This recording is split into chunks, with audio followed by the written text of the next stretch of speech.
எல்லாருக்கும் வணக்கம். இன்றைக்கி தக்காளி ரசம், ஒரு டிஃப்ரெண்ட்டான தக்காளி ரசம்.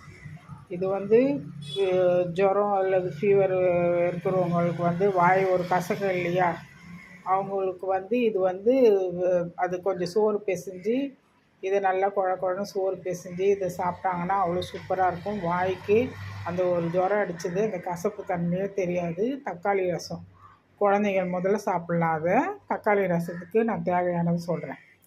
இப்போ 4 தக்காளி இது முழுசாக போட்டு இதை வேக விடணும். வேக வச்சுட்டு தான் அதுக்கப்புறம் நம்ம கையால் கரைக்கணும். அதனால் நான் என்ன பண்ணேன், முழுசாக போட்டோம்னா அதில் உள்ள பூச்சி எதனா இருக்கும். அதனால் நான் கட் பண்ணி வச்சுருக்கேன். இதுக்கு தேவையான புளி ஒரு 5 பேர் சாப்பிட்லாம் இந்த ரசம். அதனால் தேவையான புளி வச்சுருக்கேன். அதுக்கு பிறகு கொத்தமல்லி கருவேப்பிலை வச்சுருக்கேன். இது ரசப்பொடி.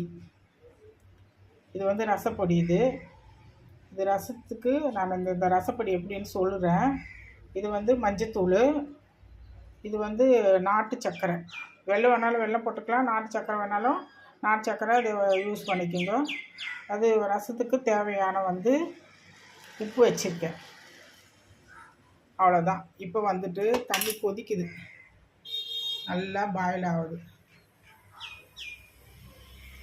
நல்லா தண்ணி இப்போது கொதிச்சிட்ருக்கு. இப்போ நம்ம இந்த தக்காளியும் இந்த புளியும் போட்டு நம்ம கொஞ்ச நேரம் ஒரு 10 நிமிஷம் வேக விடணும். அதில் உள்ளே இருக்கிற அந்த தோலெல்லாம் வெளியில் வரணும். அந்த தோலெல்லாம் வெளியில் வந்தோன்னா நம்ம இதை மேஷ் பண்ணி அதுக்கப்புறம் கரைக்கலாம். அது வேகட்டும் ஒரு 5 நிமிஷம்.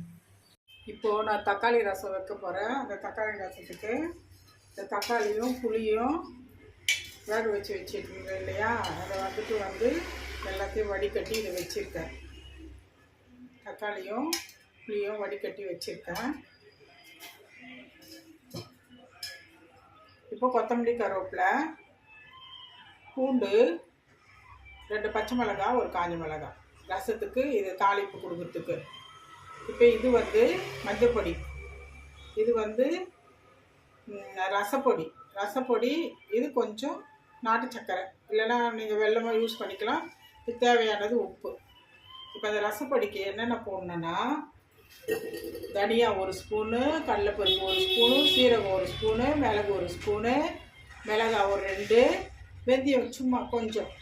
அது ஒரு 5 பேருக்கு உங்களுக்கு எவ்வளோ தேவையோ அதை போட்டு நல்லா பொன்னிறமாக நல்லா வெறும் கடாயில் வறுத்துட்டு அது பொடி பண்ணி வச்சது தான் இது. அதுக்கப்புறம் தாளிப்பு முடிஞ்சு எல்லாம் கொடுத்தோன்னா நம்ம பெருங்காயம் யூஸ் பண்ணிக்கலாம். இப்போ ஸ்டவ் பற்ற வச்சாச்சு. இப்போ பாத்திரம் நான் வைக்கிறேன். வச்சுட்டு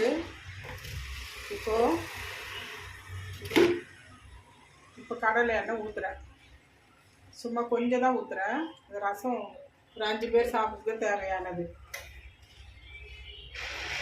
அது கூட சும்மா 2 வெந்தயம், இந்த பாருங்க 2 வெந்தயம் போடும்.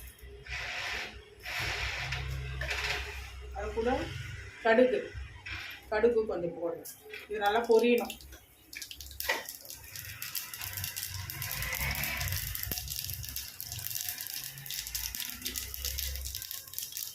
நல்லா பொரிஞ்சிடுச்சு. இப்போ ஒரு காஞ்ச மிளகாய் இருக்கு இல்லையா, அந்த காஞ்ச மிளகாய் போட்டுட்டேன். பூண்டு போட்டுட்டேன். அது 2 பச்சை மிளகாய்.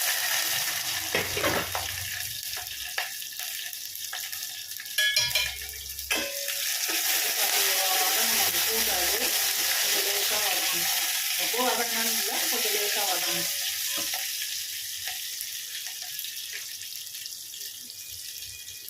இப்போ கருவேப்பிலை போட்டுக்கலாம். கருவேப்பிலை போட்டு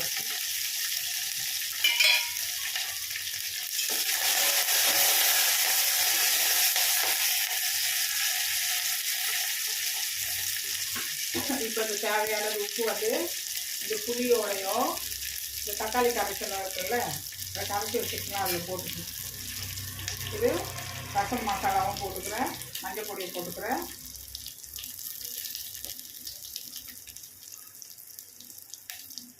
நாட்டு சர்க்கரையும் போட்டுக்கிறேன்.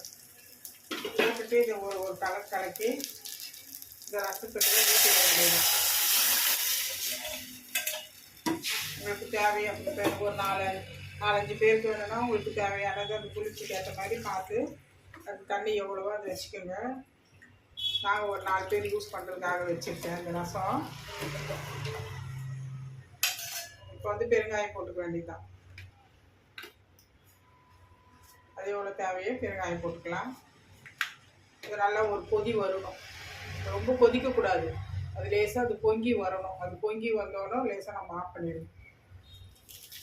இப்போ வந்து கையால் கொத்தமல்லியை நான் வந்து போடுறேன். இது வந்து கொஞ்சம் அந்த கொத்தமல்லி காம்பெல்லாம் இருந்தால் தான் அது ஒரு டேஸ்ட் நல்லாயிருக்கும் ரசத்துக்கு. அது காம்பெல்லாம் கொஞ்சம் போடணும். அப்படியே போட்டு ஒரே ஒரு கொதி தான் வரணும்.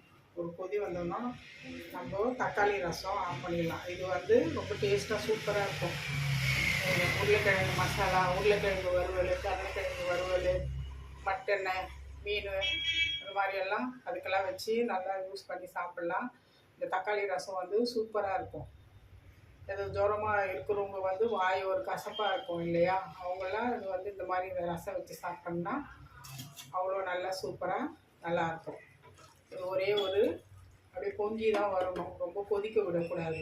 ஏற்கனவே நம்ம தக்காளியும் புளியும் வந்து நம்ம வேக வச்சுலாம் கரைச்சிருக்கோம்.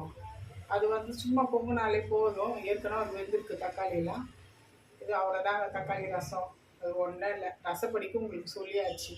ரசப்பொடிக்கு தனியா அதை நீங்கள் ஒரு ஒரு ஒரு டப்பாவில் போட்டு யூஸ் பண்ணோம்னா, நானும் அந்த ரசப்பொடிக்கு என்னன்னு சொல்கிறேன். தனியா எடுத்துக்கோங்க. ஒரு ஒரு டப்பாவில் போட்டு யூஸ் பண்ணோம்னா ஒரு 100 கிராம் தனியா எடுத்துக்கோங்க. 50 கிராம் கடலைப்பருப்பு எடுத்துக்கோங்க. ஒரு 25 கிராம் சீரகம் எடுத்துக்குங்க. ஒரு மிளகு 50 கிராம் எடுத்துக்குங்க. காஞ்ச மிளகாய் ஒரு 4 எடுத்துக்குங்க. வெந்தயம் ஒரு ஸ்பூன் எடுத்துக்குங்க. இதை நல்லா வறுத்துக்குங்க. இதை வறுத்துட்டு அதுக்கப்புறம் அது கட்டி பெருங்காயம் இருந்தால் அது பெருங்காயம் கூட போட்டுக்குங்க. அதை போட்டு நல்லா வறுத்து எடுத்துகிட்டு அது மிக்சியில் போட்டு நல்லா நைஸாக அரைச்சிட்டு அது கூட மஞ்சள் பொடி போட்டு மிக்ஸ் பண்ணி ஒரு டப்பாவில் போட்டுக்குங்க. இதுதாங்க ரசப்பொடி. இதுதான் இந்த ஹோட்டலில் செய்கிறது. எல்லாம் கல்யாணத்துக்கு எல்லாத்துக்கும் செய்வாங்க இல்லையா ரசப்பொடி. இந்த ரசப்பொடி தான், வேறு எந்த ஒரு சீக்ரெட்டும் கிடையாது. இதில் வந்து தக்காளி ரசத்துக்கு சீக்ரெட்டான தக்காளி ரசத்துக்கு நான் என்ன போட்டிருக்கேன்னா, கொஞ்சோன்னு வந்து வெல்லத்துக்கு பதில் நான் வந்து நாட்டு சர்க்கரை யூஸ் பண்ணியிருக்கேன். அது நீங்கள் வெல்லைன்னா கூட நீங்கள் வெல்லம் போட்டுக்கோங்க. நாட்டு சர்க்கரை இருந்தாலும் நாட்டு சர்க்கரை யூஸ் பண்ணலாம், உங்களோட ஆப்ஷன். ஆனால் வந்து சர்க்கரை ஒன்று போட்டோம்னா சர்க்கரை வந்து ஒரு மாதிரி வேறு டிஃப்ரெண்ட் நல்லா இருக்காது. இது வந்து நாட்டு சர்க்கரையோ அல்லது வெல்லமோ போட்டால் நல்லாயிருக்கும். இது வந்து ரசப்பொடிக்கு உங்களுக்கு சொல்லியாச்சு. நீங்கள் வந்து வீட்டில் அதை மிக்ஸ் பண்ணி ஒரு டப்பாவில் போட்டு வச்சுக்கணும். தேவைக்குன்னா ரசம் வச்சுக்கோங்க. இது வந்து கல்யாண வீட்டு ரசம், ஹோட்டல் ரசம் பொடி. இதுதாங்க, வேறு ஒன்றும் இல்லைங்க. சீக்ரெட் ஒன்றும் கிடையாதுங்க. பாருங்கள், இந்த ரசம் வச்சு பாருங்கள். வீட்டில் வச்சுட்டு பிள்ளைங்களுக்கு கொடுங்க. நீங்கள் அதை சாப்பிடுங்க. அதை சாப்பிட்டு அது எப்படி இருக்குன்னு சொல்லுங்கள். அது பொங்கி வருது இந்த ரசம். இதோடு அவ்வளோதாங்க. நான் வந்து ஆஃப் பண்ண போகிறேன் இந்த ரசத்தை. நீங்களே வீட்டில் செஞ்சு பாருங்கள். இது சூப்பராக இருக்கும். அவ்வளோதாங்க. இப்போ பொங்கி வருது பாருங்கள். அவ்வளோதான். அந்த பொங்குறதுலேயே நம்ம ஆஃப் பண்ணிடணும். ஏன்னா கொதிக்க விடக்கூடாது. கொதிச்சோம்னா ஒரு மாதிரி கசப்பாக இருக்கும், ஒரு மாதிரி கடுப்பு தன்மையாக, அந்த ஒரு மாதிரி அந்த டேஸ்ட்டு கிடைக்காது. ஏற்கனவே நம்ம அது உள்ள மிளகுலாம் போட்டு நம்ம ரசப்பொடியில் அரைச்சிருக்கோம்ல. எப்போவுமே ரசம் வந்து கொதிக்கக்கூடாது. அது பொங்கி வரதுலேயே அந்த பொங்குறதுலேயே நம்ம ஆஃப் பண்ணிடணும். இந்த ஓரெல்லாம் பொங்கி வருது பாருங்கள். அவ்வளோதான், நம்ம ஆஃப் பண்ண போகிறோம் ரசம். இதுதான் தக்காளி ரசம், சூப்பர் ரசம். வீட்டில் செஞ்சு பாருங்கள். செஞ்சு பார்த்துட்டு என்ன ஏதுன்னு எனக்கு சொல்லுங்கள். தேங்க்யூ.